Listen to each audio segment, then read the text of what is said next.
नमस्कार दोस्तों, आप सभी का स्वागत है आपके अपने YouTube channel new fangled competition classes में। दोस्तों, आज जिस टॉपिक के ऊपर हम डिस्कस करेंगे वो है हमारा टॉपिक मार्क्ड प्राइस। सीटेट का बहुत ही इंपॉर्टेंट टॉपिक है और आजकल के एग्जाम्स में इस टॉपिक से क्वेश्चंस पूछे जा रहे हैं। ठीक है, तो चलिए स्टार्ट करते हैं। सबसे पहले हम समझेंगे कि मार्क्ड प्राइस होता क्या है। तो इसको मैं आपको एक एग्जाम्पल के माध्यम से समझाना चाहूँगी। मान लीजिए हमारे पास क्या है, एक पेन है, एक शॉपकीपर है, वो क्या करता है, एक पेन को खरीदता है। अब इस पेन को खरीदने में उसकी जो कीमत आई वो कितनी आई, कॉस्ट जो आई वो आई आपकी 10 रुपये। ठीक है, तो यानी कि 10 रुपये क्या हो गया, इस पेन की कॉस्ट प्राइस हो गई। ठीक है, अब क्या हुआ, अब शॉपकीपर को इस पेन को बेचना था। जब उसे इस पेन को बेचना था तो उसने क्या करा, इस पेन के ऊपर जो प्राइस था वो अंकित कर दिया, कितना, 20 रुपये। कितना अंकित कर दिया, 20 रुपये। तो अब ये जो 20 रुपये उसने अंकित किया है ये क्या है, इसका मार्क्ड प्राइस है। ठीक है, अभी ये ज़रूरी नहीं है कि वो इस कीमत में इसको बेचेगा ही बेचेगा। वो इस कीमत में इसको बेच भी सकता है और नहीं भी बेच सकता, लेकिन उसने अंकित ज़रूर कर दिया कि इस पेन की कीमत कितनी है, 20 रुपये है। अब क्या हुआ कि शॉपकीपर के दिमाग में आया कि चलो अब इसके ऊपर एक ऑफ़र चलाया जाए। उसने क्या करा, इस कीमत के ऊपर 10% का डिस्काउंट दे दिया। 10% का डिस्काउंट देने के मतलब बाद क्या हुआ, 2 रुपये का यानी कि डिस्काउंट हो गया। यानी कि उसने क्या करा, अब इसके ऊपर जो कीमत है वो 18 रुपये इस पे आ गई। तो ये जो 18 रुपये है जिस पे वो बेचेगा, इसको हम क्या बोलते हैं, सेलिंग प्राइस। यानी कि क्या होता है कि मार्क प्राइस वो प्राइस होता है जो कि एक शॉपकीपर क्या करता है, किसी भी आइटम के ऊपर अंकित करता है बेचने के लिए। लेकिन ज़रूरी नहीं है कि वो उसी कीमत पे बेचेगा। वो जो डिस्काउंट करने के बाद जिस कीमत पे वो बेचता है उसी को हम क्या बोलते हैं, सेलिंग प्राइस बोलते हैं। ठीक है, आइए चलिए अब करते हैं कुछ क्वेश्चंस।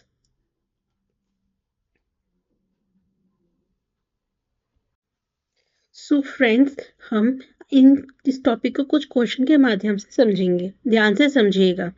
क्या कहा गया है, नमिता अपनी दुकान पर सभी वस्तुओं पर 20% की छूट देती है और फिर भी 12% का लाभ कमाती है। 280 रुपये अंकित वस्तु का क्रय मूल्य क्या होगा। तो बेटा बेसिकली क्या कहा गया है, कोई आइटम है जिसका मार्केट प्राइस कितना है, 280 रुपीज़ है। ठीक है, हमें पूछा गया है कॉस्ट प्राइस क्या होगा, लेकिन साथ में एक चीज़ कही गई है कि वो क्या करती है, डिस्काउंट देती है किसी आइटम पे, कितना, 20%। तो बेटा हमने अभी सीखा था कि यदि मार्केट प्राइस के ऊपर डिस्काउंट दिया जाता है तो हमें क्या मिलता है, सेलिंग प्राइस। क्या मिलता है, तो सेलिंग प्राइस। तो बेटा जब 280 रुपये के ऊपर हमारे को 20% का डिस्काउंट दिया गया तो बेसिकली उसने कितने रुपए का डिस्काउंट दिया, 56 रुपीज़ का डिस्काउंट दिया। तो बेटा ये हमारी क्या निकली, डिस्काउंट अमाउंट। ये क्या निकली, डिस्काउंट अमाउंट। ठीक है, अब इस डिस्काउंट अमाउंट को जब हम मार्क प्राइस में से डिडक्ट कर देंगे तो हमारा क्या निकलेगा, selling price. Mark price minus discount, तो हमारा क्या निकल जाएगा, सेलिंग प्राइस। मार्क प्राइस कितना है, 280 रुपये माइनस 56, तो आपका सेलिंग प्राइस कितना हो गया, 224 रुपये। ठीक है, अब क्या कहा गया है कि कोई आइटम था, उसको बेचने के बाद, ठीक है, उसको फिर भी 12% का क्या हो रहा है, प्रॉफिट हो रहा है। यानी कि उसकी कॉस्ट प्राइस कितनी रही होगी कि जो उसे 12% का प्रॉफिट हो जाए। तो बेटा आप सभी को एक फॉर्मूला पता है, यदि हमें कॉस्ट प्राइस निकालना हो और हमारे पास प्रॉफिट परसेंटेज दे रखा हो और सेलिंग प्राइस दे रखा हो तो हम कैसे निकालते हैं, 100 divided by 100 plus profit percent multiply by selling price. ये सभी को पता है, सभी ने देखा है, राइट। तो बेटा इसका क्या होगा, 100 डिवाइडेड बाय 100, प्रॉफिट परसेंट कितना था, 12, मल्टीप्लाई बाय 224। इसको बेटा जब आप सॉल्व करेंगे तो आपका आंसर क्या आएगा, 200 रुपीज़। तो बेसिकली हमें यही करना है, हमें देखना है क्वेश्चन में क्या दिया हुआ है और हमसे क्या पूछा गया है। मार्क प्राइस और सेलिंग प्राइस में कंफ्यूज मत होइएगा। मार्क प्राइस वो प्राइस होती है जो अंकित की गई होती है और सेलिंग प्राइस वो प्राइस होती है जो डिस्काउंट देने के बाद, ठीक है, आपकी बेची जाती है। अब डिस्काउंट दिया भी जा सकता है या नहीं भी दिया जा सकता। यदि डिस्काउंट दिया गया है तो मार्क प्राइस आपकी हमेशा बड़ी होगी और सेलिंग प्राइस छोटी होगी। डिस्काउंट नहीं दिया गया तो हमेशा दोनों इक्वल होंगी। इस बात को याद रखिएगा। चलिए अब हम चलते हैं नेक्स्ट क्वेश्चन की तरफ। नेक्स्ट क्वेश्चन में कहा गया है A bicycle marked at rupees 1500 is sold for 1350, यानी कि एक बाईसाइकिल है जिसका मार्केट प्राइस कितना दिया गया है 1500 रुपए। ठीक है, और इसे बेचा कितने में गया है 1350 में। ठीक है, what is the percentage of discount. अब हमें ये पूछा गया कि बेटा डिस्काउंट कितने परसेंटेज दिया गया है। तो ये तो बहुत इजी क्वेश्चन है, आप बहुत इजीली कर सकते हैं। जैसे हम पहले सेलिंग प्राइस कॉस्ट प्राइस में प्रॉफिट परसेंट लॉस परसेंट निकाल देते हैं, उसी तरीके से डिस्काउंट परसेंट निकालने के लिए हम क्या करेंगे, सबसे पहले क्या निकालेंगे डिस्काउंट। ठीक है, डिस्काउंट कितना है, discount upon MP into 100। Right, discount कितना है बेटा MP minus SP upon 100, sorry MP 100। Right, तो 1500 माइनस 1350, मार्क प्राइस कितना है 1500 इंटू 100। तो बेटा जब आप इसे सॉल्व करेंगे तो आपका आएगा कितना आएगा 05, राइट, सो 150 और कितना है 1500 इंटू 100, 100 से 100।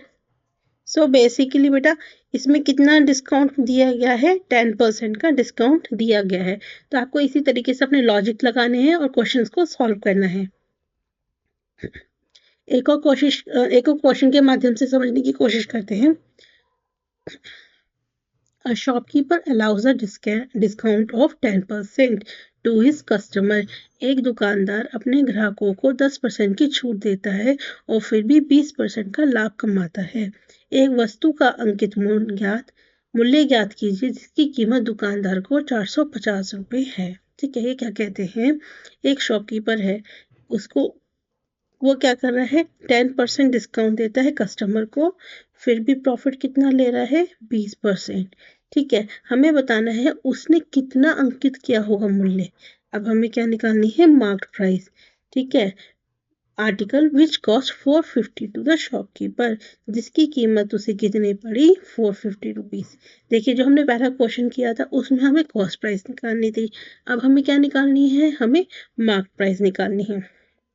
तो याद रखिएगा बेटा जब इस तरह के क्वेश्चन दिए हुए होते हैं तो आपका ये डायरेक्ट फॉर्मूला लग जाता है, इस फॉर्मूले को याद रखिएगा। ठीक है, ये प्राइस निकालने का फॉर्मूला है। तो हमें गेन परसेंट लिखा है 100 प्लस गेन परसेंट कितना है 20 अपॉन 100 माइनस 10% इंटू CP कितना हो गया 120 अपॉन 90 इंटू 450, 0 से 0 कैंसिल, 9 5 45। तो बेटा कितना हो गया 12 5 60, यानी कि 600 रुपीज उसका मार्क प्राइस रहा होगा। चलिए लास्ट क्वेश्चन है इस टॉपिक के ऊपर। पहला trader buys 12 fans for 24,000 rupees. ये कहते हैं एक ट्रेडर है जिसने 12 फैन खरीदे कितने 24,000 के। He marks each fan at 25% above the cost price. ये कहते हैं कि उन्होंने क्या करा कि जो भी कॉस्ट प्राइस थी हर एक फैन को उसका 25% ऊपर मार्क किया, यानी कि अगर किसी फैन की कीमत कितनी थी 100 रुपये थी तो उसकी कीमत कितनी मार्क करी उसने 125 रुपये, 25% ज़्यादा। If he sells all fan by giving 10% discount on the mark price. अब उन्होंने क्या करा कि इस मार्क प्राइस पे क्या करा 10% का डिस्काउंट दे दिया, देन उसका ओवरऑल प्रॉफिट कितना रहा। ठीक है, तो देखिए इसे आप 100 से भी कर सकते हैं या फिर इस तरीके से भी कर सकते हैं कि आपका 12 फैन की कीमत कितनी दी है 24,000 रुपये। राइट, तो आपकी एक फैन की कीमत कितनी हो जाएगी 2,000 रुपये। राइट, जब 2,000 रुपये आपकी क्या है इसकी कीमत हो गई। अब इन्होंने कहा है उसने क्या करा 25% ज़्यादा मार्क करा, किससे 2,000 से। ठीक, तो कितना मार्क करा उसने ज़्यादा देख लेते हैं। तो ये कितना हो गया 500 रुपये। राइट, यानी कि उसने कितना मार्क किया होगा प्राइस 2500 रुपये। इतनी उसकी क्या थी, कॉस्ट प्राइस थी एक फैन की। 25% उसने ज़्यादा मार्क किया, तो उसकी मार्क प्राइस कितनी हो गई, 2500 रुपये। अब ये क्या कहते हैं, उसने क्या करा, 10% का डिस्काउंट दिया मार्क प्राइस पे। क्या दिया, 10% का डिस्काउंट दिया। ठीक है, तो कितना डिस्काउंट हो गया, 10% ऑफ 2500। ठीक, तो 250 का डिस्काउंट उसने एक फैन पे दिया। राइट, तो उसकी जो कॉस्ट थी एक फैन पे, जब आपका बेटा कितना डिस्काउंट दिया गया, 250 रुपये का डिस्काउंट दिया गया, तो उसकी सेलिंग प्राइस कितनी रही होगी, 2250 रुपये उसकी सेलिंग प्राइस रही होगी। अभी हम एक उसकी बात कर रहे हैं फैन की। ठीक है, तो इन्होंने पूछा है ओवरऑल प्रॉफिट उसे कितना रहा होगा। प्रॉफिट निकालने के लिए आपको पता है क्या करना पड़ता है, selling price minus cost price. So 2250 minus 2000 upon 2000 into 100। ठीक, तो ये कितना हो गया आपका, 250, 2000 into 100। तो बेसिकली इसका जो प्रॉफिट रहा होगा वो कितना रहा होगा, 12.5% इसका प्रॉफिट रहा होगा। आई होप आपको टॉपिक समझ में आया होगा। नेक्स्ट क्लास में हम इसके और क्वेश्चन करेंगे। वीडियो अच्छी लगे तो लाइक सब्सक्राइब शेयर ज़रूर कीजिएगा। Thank you.